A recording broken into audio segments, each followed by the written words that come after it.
The views and opinions expressed by contributors on the Spoon River Gothic podcast are their own and do not necessarily reflect the position of the host. Material heard on the Spoon River Gothic podcast is intended for adult listeners. This podcast deals with mature topics that may not be suitable for all listeners. Listener discretion is advised. This is Spoon River Gothic, narrative of a double homicide.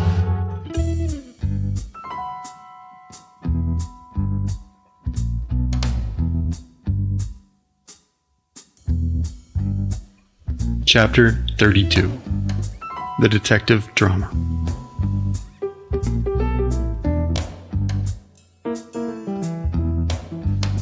Life is infinitely stranger than anything which the mind of man could invent.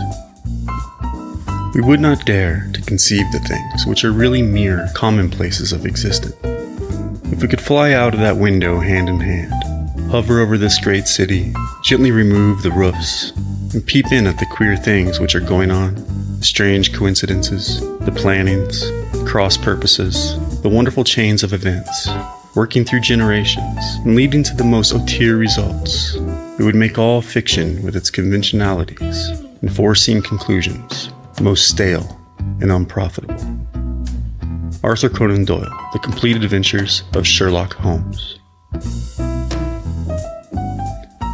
Detective drama is all about finding the culprit of a particular crime.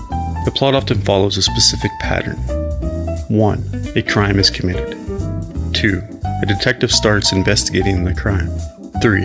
The detective comes across an obvious suspect, someone who seems to have had motive and means to commit the crime. 4. The detective discovers the obvious suspect couldn't have done it. The suspect may have an alibi, or they can be ruled out otherwise. For example, a mother and child have been murdered, and the corpses have been destroyed by arson, and the evidence reveals that the fire was started at a specific time. But the apparent suspect, however, has an alibi, such as shooting the shit at a gas station with an old buddy over a hot cup of coffee at the time the fire began. The detective then finds out the real culprit was someone unexpected. For example, it can be someone who seemingly didn't have any reason to commit the crime until the detective uncovers said reason, such as a dispute over money, sex, or someone seeking revenge. This formula is typically used in fair play whodunits and other mysteries which involve several suspects. The apparent suspect functions as a red herring, and the story often culminates with a summation where the unexpected culprit and the reason they committed the crime are revealed. Writers like to use the above formula because it adds an intriguing twist to the story. Discovering the culprit becomes an exciting puzzle instead of the detective simply finding the number one suspect and arresting them. However, this trope has become so common that the audience is now used to it, which means they expect the real culprit to be someone else than the obvious choice. In most cases, the twist is also spoiled by the format. If a detective show lasts 45 minutes, and after the first 15 the detective already appears to have caught the guilty party, it's almost certain the real culprit will turn out to be someone else. Sometimes writers like to play with audience expectations and subvert the trope as a meta-twist by having the detective dismiss the most obvious suspect and go through others, only to discover later that the person initially suspected was guilty after all. This is usually accompanied by some unexpected reveal explaining how the obvious suspect appeared innocent.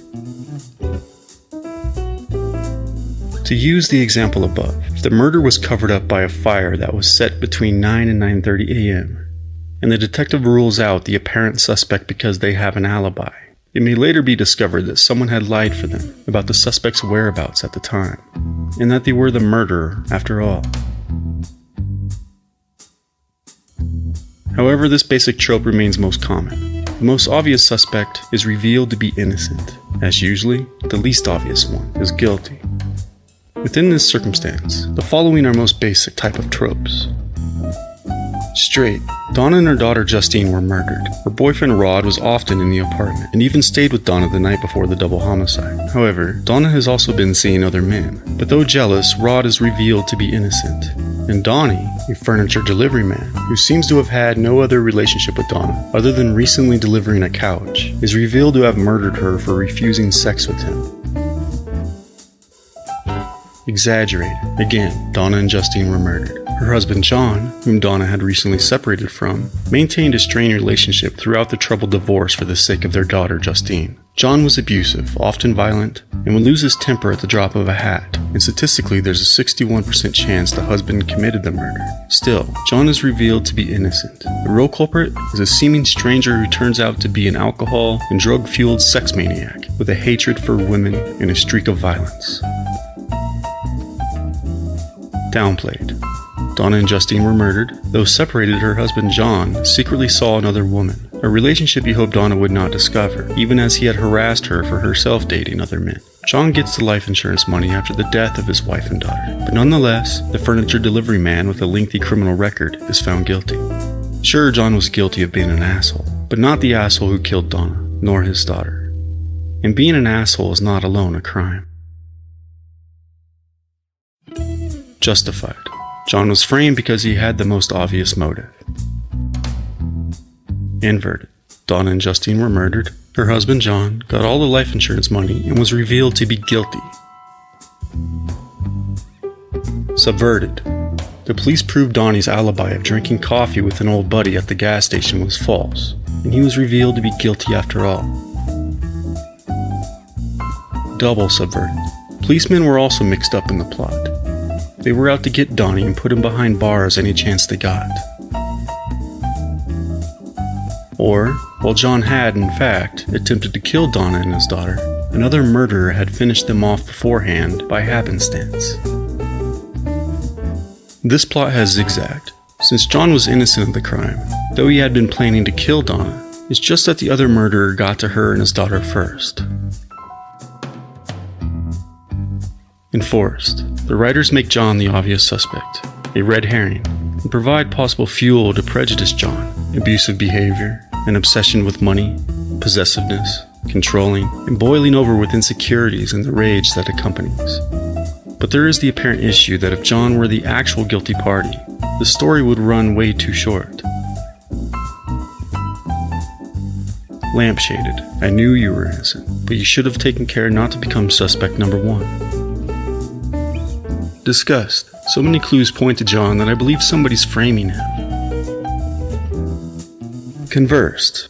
How's it going? Or, oh, the wife and daughter have been killed and the husband collected the life insurance money. He was having financial problems and he was abusive. And, do they honestly believe we'll think John was guilty? Implied. John was immediately arrested for the murder. While arrested, he insistently attempted to explain how it was just an unfortunate coincidence. In vogue, John realized his own motives to kill Donna would look quite strong, so he needed somebody else with an ostensibly stronger motive to be seen as having done it, such as a sex-crazed furniture delivery man with an obsession for Donna. Exploited, John used this incident as an alibi for a later murder he would also commit. But let's pause there, as these tropes veer far off into the realm of fiction. What happens in real life when the obvious goes toe-to-toe with the least obvious?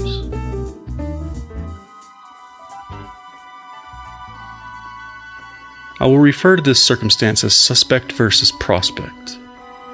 A suspect would be a lead that looked like they fit the profile for committing the double homicide, while nothing else may yet be known about them. Conversely, a prospect would be a lead that the investigators already know something about, such as those who had been in previous contact with the victims. However, regardless of who may have actually committed the crime, the most or least obvious, a prime suspect or an unsuspecting prospect, when deciding whether there is enough evidence to charge, police and prosecutors alike must consider whether evidence can be used in court and is reliable and credible.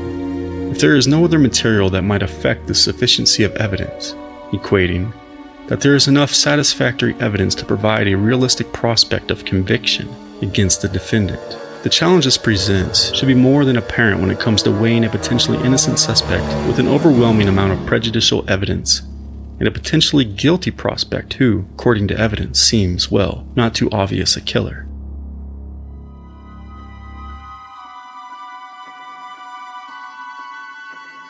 Depending on the amount of desire and pressure to reach a guilty verdict, whether that is professional, communal, or familial forces of motivation, priorities can subtly rearrange. resulting in prosecutorial tunnel vision, even railroading an innocent defendant, to the degree that they go down for the crime and face a death sentence they did not deserve. In moments like these, justice takes a backseat, and a sit-in, such as a scapegoat, takes the rap in the name of justice to pacify such professional, communal, and familial needs. This is a case of prioritizing myth over reality. The legend is that evil is ethereal, a mere spirit that, within its own darkness, does not necessarily possess a specific body, but can shapeshift and move freely through the physical realm, taking on any body, form, or shape it may desire, until someone, anyone, most likely the most deserving in the eyes of reputation, is specifiable to serve as the vessel, in which evil shall be symbolically banished from the community, to restore a sense of safety and normality in the hearts of humans, who have this instinctual need to mythologize the idea of civility, to sleep at night, even if the real killer gets off scot-free.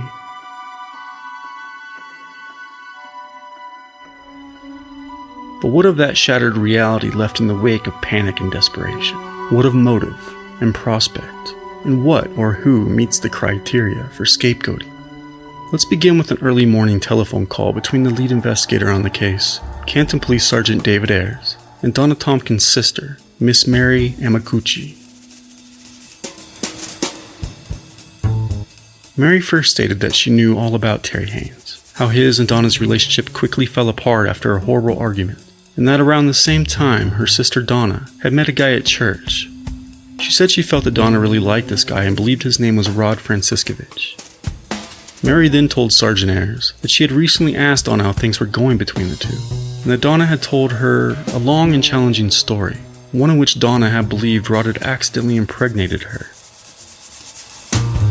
Donna was in a panic, and with the weight of the divorce and her horrible dealings with her husband John, many of which were over their daughter Justine and the support John was not providing, the last thing Donna wanted or needed at this stage in her life was another child to support.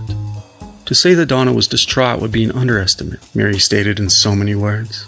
Already struggling to keep afloat, Donna was devastated and treading water, and Mary added that John was unaware of any of it, not that she was starting to get serious with Rod, and certainly not that she may be pregnant. But Mary also noticed that there may have been some other aspects to Donna's relationship with Rod that were a little off, unsettling even. Mary said that Rod, who had 2 kids of his own from a previous marriage, had been reprimanding Donna for not disciplining 3-year-old Justine enough, and that Mary had found it odd that Donna, in fact, had begun to take a stricter approach to punish the little one. Mary stated, Donna went from very little discipline to somewhat of an extreme.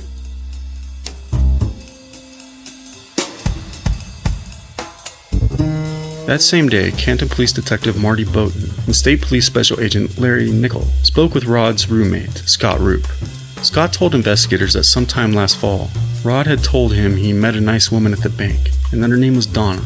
Rod had told Scott he was interested in the woman, and that he wouldn't mind going out with her. Scott then stated he decided to call this lady, Donna Tompkins, who worked at the National Bank. Scott called her up at the bank and told her that she had a secret admirer, and during this conversation, Scott told Donna who her admirer was, in fact Rod from church, and Donna began to open up to Scott about many of her private affairs, her mother's illness and death, and her grueling divorce from John. Scott told the investigators that he felt a bit overwhelmed by her willingness to lay out so many intimate details to a virtual stranger. But Donna seemed interested in Rod, he said, and soon the two started dating, and Donna even brought her little one over to the house. And Scott remembered taking pictures of Donna and Justine somewhere around Christmas time. He said that he and Rod had helped Donna move into her new apartment on South First, and that recently, Donna had begun staying over with Rod at the house. Investigators then asked Scott about the night before the fire and the murders. And Scott recalled that on Tuesday, January 12th, he, Rod, and Rod's brother Anthony sat around the kitchen table talking. He said the TV was on, a program like Wings or the Discovery Channel, and no, he said, the stereo was not on when asked. Scott said that at around 10 p.m., Rod received a telephone call, and that he left the room to speak privately for about 15 minutes, but that he was not sure to whom Rod was talking to. He said I was drinking whiskey and Coke, Anthony was drinking coffee, but I don't remember what Rod was drinking. He said that Anthony, who lived directly across the street, went home around 10:30, and that he and Rod sat up until around 1 in the morning before Scott went to bed in the basement. I'm not sure when Rod went to bed, he said. His bedroom is upstairs on the 2nd floor. He said he had slept in the following morning, didn't get up till around 11 a.m., and stayed in the basement until around 1:15 when he heard voices upstairs. Rod's truck was running in the driveway when Terry Haynes arrived. I heard the two talking, but I couldn't hear exactly what they were saying, except that Terry said something about seeing bodies being carried out of an apartment. And let's get together sometime and get some coffee. As I was coming upstairs, Terry was leaving, and I heard Rod calling into work saying his girlfriend and her daughter had just been killed in a fire. Scott said the two, he and Rod, then got into Rod's Nissan truck and drove by Donna's. As we pulled up, Rod started crying and got really upset. And he told me that last night on the phone, Donna had told him she had just received an upsetting letter from her aunt. And I remembered that on Tuesday during the day, around noon, Donna had called the house looking for Rod, but he wasn't home at the time. I think he was at work. 2 hours later, the investigator spoke with Rod's brother, Anthony. Anthony first stated that he had spoken with his brother before speaking with them, the officers. He said that Rod had mentioned to him that they, the police, already knew everything he, Anthony, might know. He said he had met Donna 3 or 4 times and that she seemed like a nice girl, and that the last time he had seen her had been the Sunday before the fire, January the 10th. He said Donna had her little girl with her. Both were dressed up real nice clothes, but the little one was cranky and tired and throwing a fit. So I left and went back across the street to my house.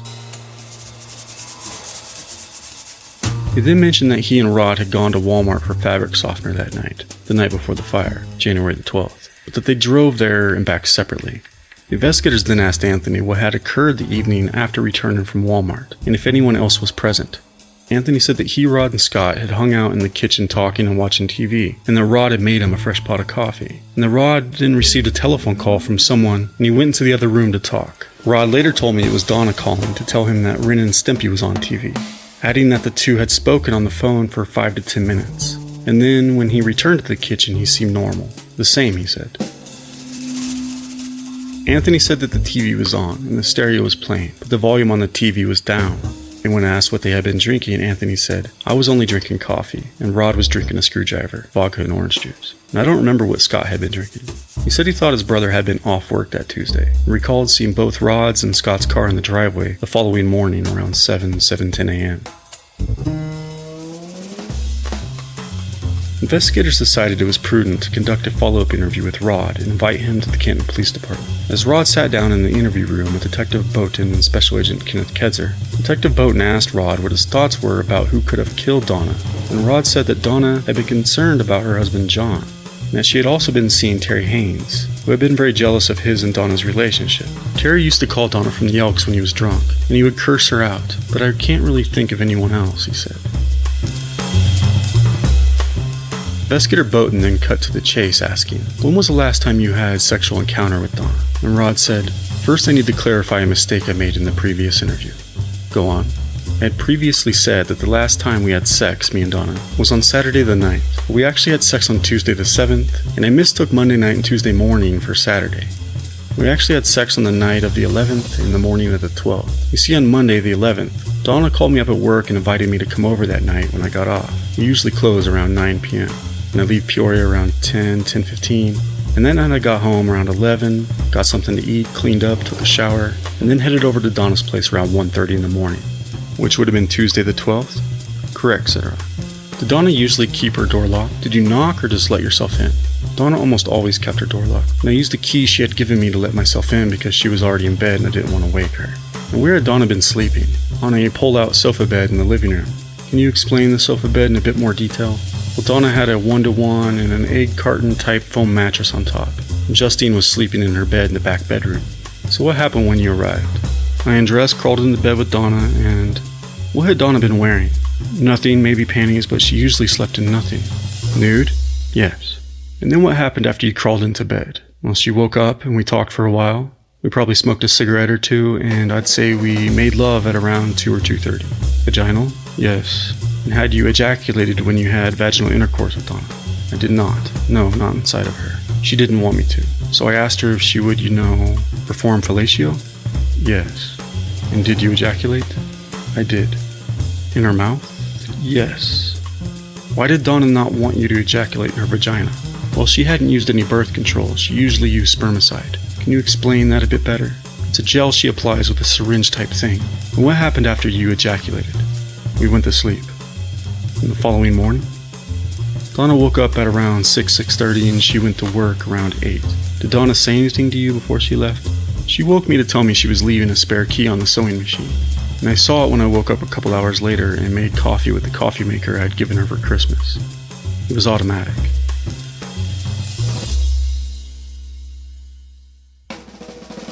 What time did you depart Donna's? Around 10:30, I'd say. And then what did you do? Where did you go? Well, I had Tuesday off, so I just went home.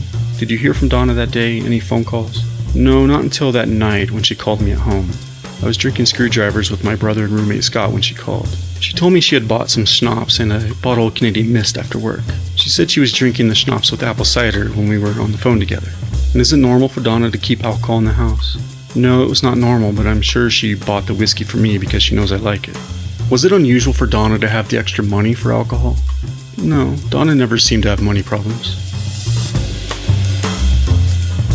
So go on and tell us more about the evening of the 12th.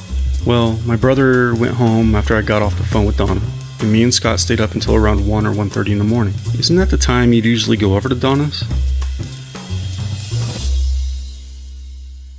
Well, yes, but that night I just went to bed. Are you certain? Yeah, I would have had no reason to go to Donna's that night. And Wednesday morning? I woke up around 10, I didn't go anywhere. I was there all morning, Scott too actually. I may have run across the street to pick up some laundry I'd left at my brother's house, and then I came back and started getting ready for work when Terry Haynes walked in. He didn't even knock. He walked in and said Donna is dead. He said he was on his way back from Lewistown when he saw the fire at Donna's house, and he said he wanted to stop by and give me his condolences. Officers made eyes, and then Detective Bowden asked if Donna had a kerosene heater or an oil lamp that he knew of. Rod said he was unsure, adding, but Donna did smoke in bed.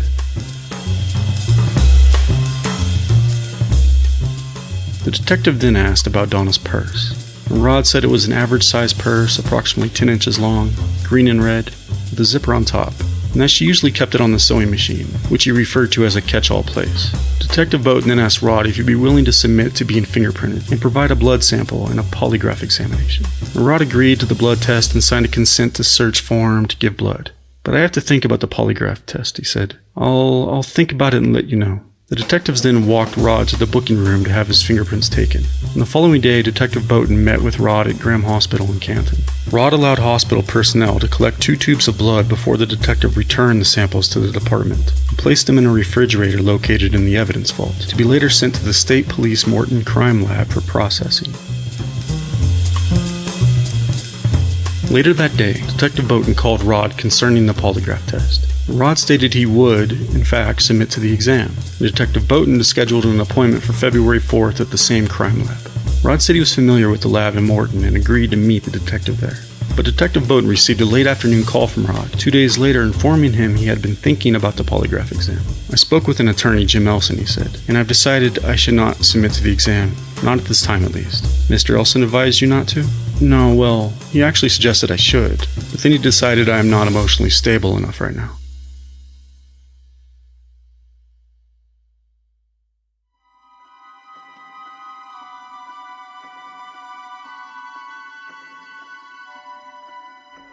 As the autopsy reports were received for Donna and Justine, the presence of spermatozoa in the vagina of Donna was indicated, and as a result, the voluntary blood samples submitted by Rod, Terry, John, and David Haynes were sent off to the Morton Crime Lab for DNA comparison.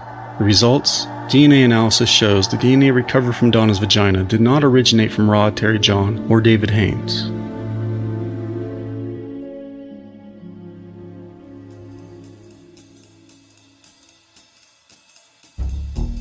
As the investigation rolled on, Dan Carmack, manager of Chubb's Liquor in Canton, was questioned in reference to the possible purchase of a large bottle of Canadian Mist whiskey on the evening of January the 12th. Mr. Carmack stated that the sales were not kept by brand sold, but were categorized by liquor, beer, etc. He then checked the registered tapes for that evening and found a liquor sale for the exact amount of the bottle of Canadian Mist found at Donna's residence, which had been made between 6:30 and 6:45 p.m. on that precise day, January the 12th. He then stated, "We don't sell many bottles for that same price." And can you recall who was working that evening? Linda Rose. She'll be working tomorrow night if you want to stop by.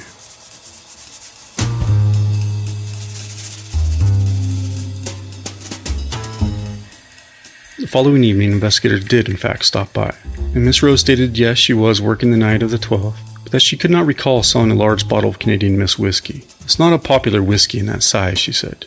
Investigators then showed Miss Rose a photograph of Donna to see if she could recall her being in the store, and Miss Rose, while looking down at the photo, said, "I don't recognize her as a regular, and I sure don't remember her buying any Canadian Mist."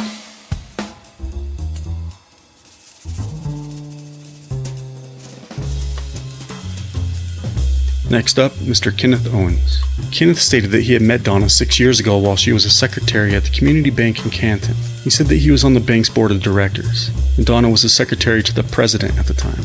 He also stated that he was 54 and Donna 24 when they began dating that fall, saying, "Donna liked riding on my combine at the farm." He said that things were on again, off again between them until the Christmas season, and that they called things off the following January or February. She was living in a trailer on Ash Street behind the beauty salon at the time, he said. And sometimes we'd go dancing, bowling, or out to eat to the Galesburg Mall. I was in the process of a divorce at the time, so I didn't want to flaunt our relationship, but we didn't hide it either. Donna was a great cook, and I'll tell you what, she had the body of a Playboy model. But when asked, Kenneth also stated that Donna was not wild, didn't use drugs, and was never drunk. Though she did enjoy a Jack and Water from time to time, he said. He stated that Donna had talked all about a farmer who raised hogs in Cuba or Ellisville, saying, "We stopped dating because she wanted to go with the guy, and she eventually married him." The farmer from Cuba? Yes, I believe it was the same guy she had talked about. Kenneth stated that he had been separated from his wife for 12 years, and had been divorced for 5 or 6, and that during the separation, he had dated many women, and his wife was not happy about any of them. Hell, while I was dating Donna, the wife came into the bank and asked, "Where's Ken's latest conquest?" Well, things fell apart soon after that, and she went to work at the National Bank. How did the officers at the community bank feel about you dating Donna? Well, they were not very supportive of the idea, seeing she was the president's secretary and all. Do you believe anyone asked her to stop the relationship? No, I don't believe so. You see, she was only making a little over $5 an hour at community. She thought she'd do better at National. That's why she left. Kenneth said he was kind of upset when he read about Donna's death in the paper, and that he'd seen her 3 or 4 times since they'd broken up, saying, "We'd say hi in passing." "And when was the last time you saw Donna?" "I'd say over 6 months ago. It would have been at the grocery store at Hy-Vee. I was there with my wife, and Donna came up and said, 'Hi, Kenny,' and I remember she looked thin, like she was sick."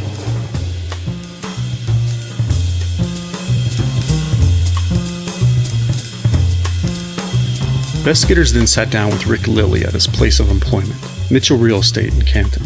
Mr. Lilly was a wealthy man, a decade or 2 older than Donna, and he had been advised by investigators that information had surfaced that he and Donna may have dated, and Mr. Lilly stated that that was incorrect, that he had not dated Donna and only knew her through the bank. "I have a trust in National, and that's how we met. That's how I knew her," he said. But Mr. Lilly added that he once saw Donna at a Christmas party for the Board of Realtors, which was held at the Elks Lodge, and that when Donna finished her shift, that she had been working that event. We had a few drinks together, and we shared a dance, but my wife was right there. But yes, I heard the rumors first about a week ago, that we had dated, but no, it's not true. Mr. Lilly also stated that he had no idea where Donna lived until he had heard of the fire at her apartment, and no further information was learned, and the interview concluded but 5 minutes after it had begun.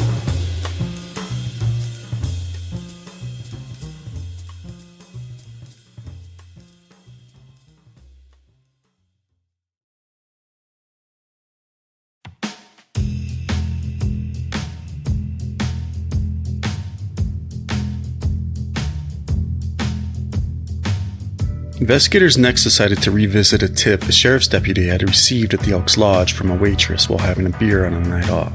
The tip involved the name of a man officers had already briefly spoken with, a Mr. Donnie Bull.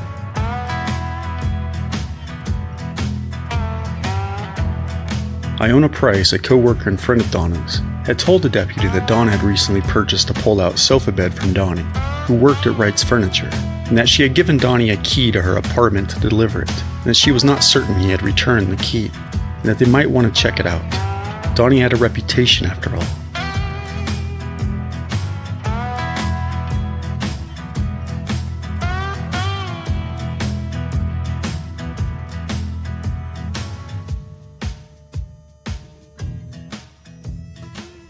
So the investigators decided to conduct a follow-up interview with Donnie and invited him to the station, where he sat down with Special Agent Chelseah in the interview room. Donnie, a large, imposing, muscular man with a thick mustache, was uncharacteristically shy and timid, given his towering stature seated across from Agent Chelseah.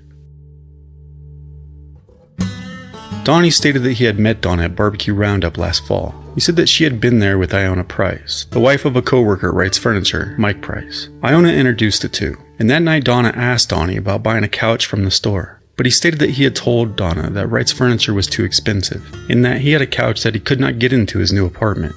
I told her I'd give it to her for $75, he said, adding that after he described the couch to Donna, hide-a-bed, cotton, or nylon mattress, she agreed to buy it. He told her the couch was at his sister, Sherry Spangler's house, and that Donna did not look at it before agreeing. She called me and said the money and the key were in the mailbox. He, Russell Stufflebeam, and David Nell delivered the couch in Stufflebeam's truck to Donna's apartment on Halloween, Saturday, October the 31st of 1992. And that after finding the money and the key in the mailbox, they had let themselves inside. We brought the couch in and set it down, said Donnie. It was dark, so we used a lighter to see. You did not turn on the lights? Asked Agent Chelseah. No, used a lighter. What time was this? Asked Agent Chelseah. Around 7:30 or 8 on Halloween night. What did you do after setting down the couch? Locked the door and left and put the key in the mailbox, said Donnie. Donnie then said that Donna worked with Iona at the Elks Club, and that he believed that Donna was working there that evening they delivered the couch, but that if it was not Halloween, it was around the 1st of November. Have you returned to Donna's apartment since delivering the couch? Asked Agent Chelseah. No, said Donnie, but stating that he had talked with Donna 4 times since, and that the last time he saw her was at Mike and Iona Price's house. I'd see her there sometimes, and when she drove by Wright's. As the warehouse faced the street Donna took to work. And what is that street? Elm, said Donnie. And advised that phone records showed that Donna placed a call to Wright's Furniture around Christmas time of '92. And Donnie stated that he had not talked to Donna on the phone, but had been told that she called for him. He said that they also made a deal on a leather Lazy Boy recliner, which was at his sister's house on Walnut Street. It got water damaged in the basement, he said, and the only reason he believed she may have tried to call him at Wright's was to speak about the chair. And when asked about his whereabouts on the evening of January the 12th, the night before the fire at Donna's, Donnie said that he had played cards at his home with Mike Price, David Nell, a guy named Jeff from Cuba, and Jeff's girlfriend.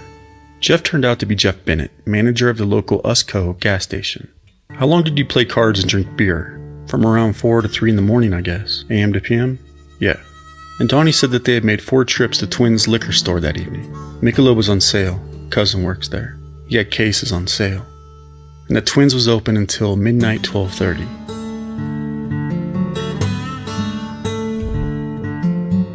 Won $75 playing cards, said Donnie. And what happened after you won the $75 that night? I took Dave home. Dave? Dave, no. What time would that have been? 5:30, I guess? AM? Yeah. And then what? Where did you go after dropping off Mr. Nell? Saw Jeff opening the Usco on 5th Avenue. Donnie was referring to Jeff Nell, who managed the local Usco station on 5th Avenue. What time approximately? 5:30. And where did you live at the time? Rochelle's. Rochelle? Hillmeyer. I live with her. And where is that located? 2nd Avenue behind the park. And did you stop anywhere or talk to anyone on your way home? I got a flat and changed it. A flat? You got a flat tire on your way home? Yeah. Jack slipped out and hit me in the knee.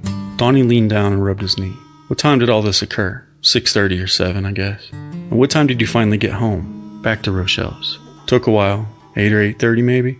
And what did you do when you got back to Miss Hillmeyer's? Went to bed. You went right to bed. Well, Rochelle's mom stopped by and then I went to bed. Did you call into work or did you have the day off? I called in. I guess you were pretty hungover that day, weren't you? Yeah.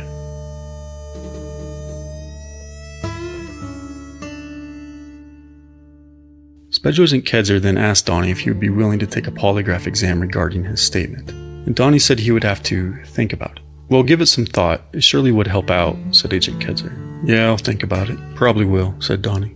Would you be willing to submit a blood sample as well? Maybe, not today. Why not today? Going up to Brew & Q.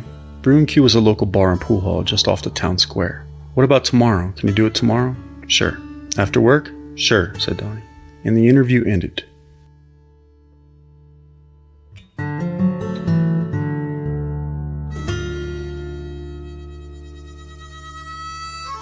The following day, Special Agent Chelseah visited Wright's Furniture to follow up with Donnie. this time with Special Agent Gary Smith accompanying him. The three briefly spoke out front on the icy sidewalk in a chilly breeze.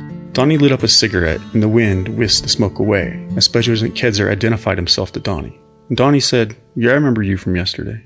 Agent Kedzer then asked Donnie if he was still planning on giving blood samples after work, and Donnie confirmed that he would arrive at Graham Hospital between 4 and 4:30. "Go ahead and stop by the station when you're off, Donnie, and I'll follow you to the hospital," said Agent Kedzer, and Donnie agreed. From 3:40 to 5:20 p.m., both agents waited for Donnie to arrive at the department. But Donnie never showed up, nor did he call to advise he was not coming. Special Agent Kedzer had no further contact with Donnie.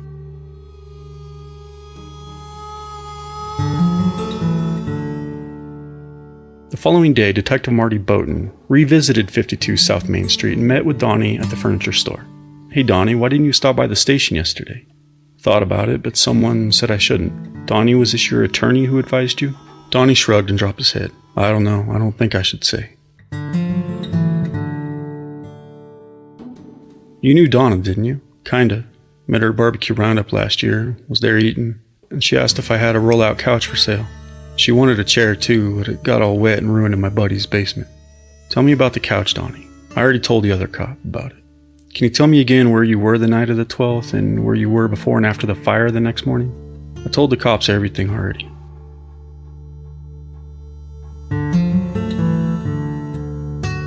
Getting nowhere with Donnie, Detective Bowden then spoke with the owner of Wright's Furniture, and he learned that the owner did not know Donna Tompkins, nor could he recall ever making any business transactions with her at his store.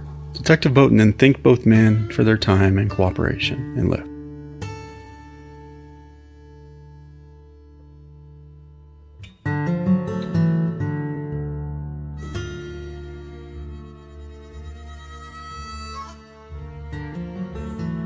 On January 30th, the headlines across Fulton County and Greater Central Illinois read, "Police keeping lid on homicide probe.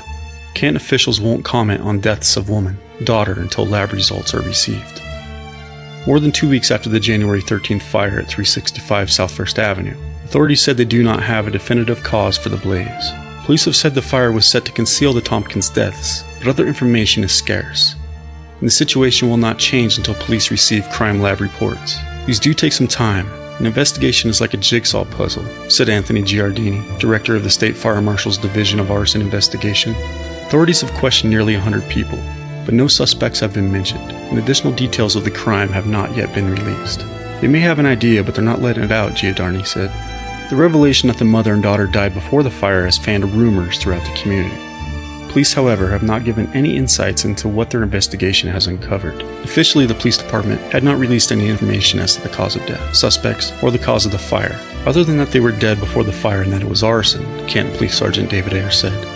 Giardini has one agent working on an investigating task force that includes members of the Canton Police Department and fire departments, the State Police Division of Criminal Investigation, and the Federal Bureau of Alcohol, Tobacco, and Firearms. The federal agency sent 7 people to work with the task force, detecting the cause of the fire and collecting materials for lab work. Only one agent remains on the case, Bureau Agent Victor Herbert said.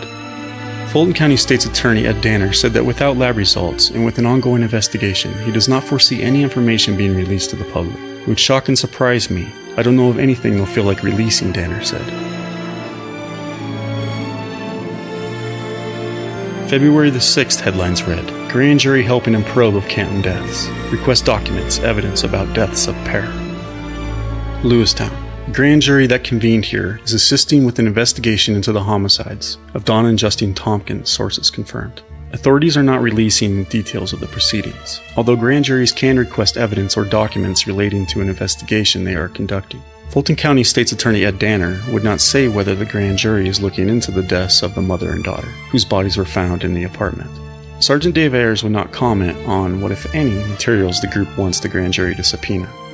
The grand jury did not subpoena in its Friday session, Ayers said. Those could come when the panel reconvenes, and Danner said they will meet again in about a month. And on February the 11th, cause of Canton deaths called suspicious. Authorities unsure what killed woman, girl found in burning home. The January 13th deaths are listed as being suspicious nature, Sergeant Ayers said. Medical examiners found no evidence of major traumas such as bullet or knife wounds to either body, and a fire set to conceal the 2 homicides made any lesser trauma undetectable, Ayers said. Toxicology results also released Wednesday showed no sign of poison, but indicated Donna Tompkins' blood alcohol level to be 0.054%, about half the level of legal intoxication, which is 0.10%, said heirs. Authorities have not said what time they believe the fire was set. Still, an upstairs resident of the apartment house reported that he noticed nothing unusual when leaving for work shortly before 7 a.m. on the 13th, before police were summoned to the First Avenue apartment at about 9:30 a.m. by David Haynes, Donna's supervisor at the National Bank of Canton, after he became concerned when she did not show up for work. Soon after police arrived, flames were seen shooting from the apartment. Firefighters arrived minutes later, but the fire destroyed the Tompkins and upstairs apartment, and 2 other apartments in the 4-unit building were damaged. Tompkins moved into the building about 6 months ago after separating from her husband, John Tompkins of rural Cuba. Wednesday's release of information by police was the first since the initial announcement that the fire was an arson and the victims were believed to have died before the fire.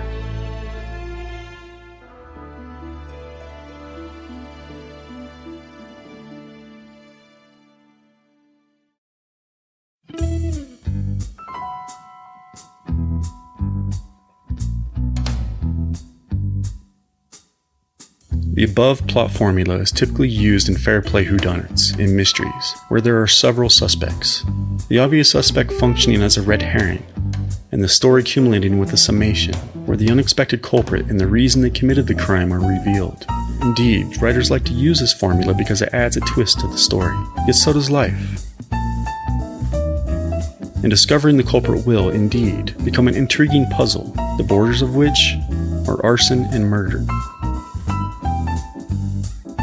But within this whodunit, this mystery, ladies and gentlemen of the jury, I ask of you, just who is our red herring? 30 years after the fire and double homicide, on what would have been the year Donna would have turned 61 and Justine 33, long after the trial had ended, and the entrails of this haunted story were buried deep in the frozen Midwestern ground, what can we say of summation?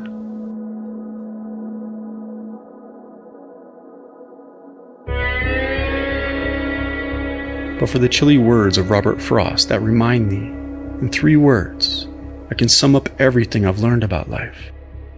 It goes on. It goes on. I'm Cory Zimmerman, and this is Spoon River Gothic.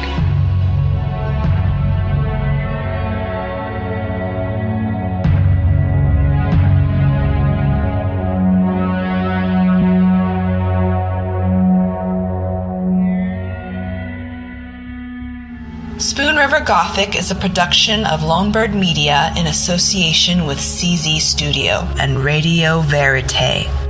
The show is produced by August Olsen, editing, directing, and producing by Cory Zimmerman, audio mastering and engineering by E. Mastered.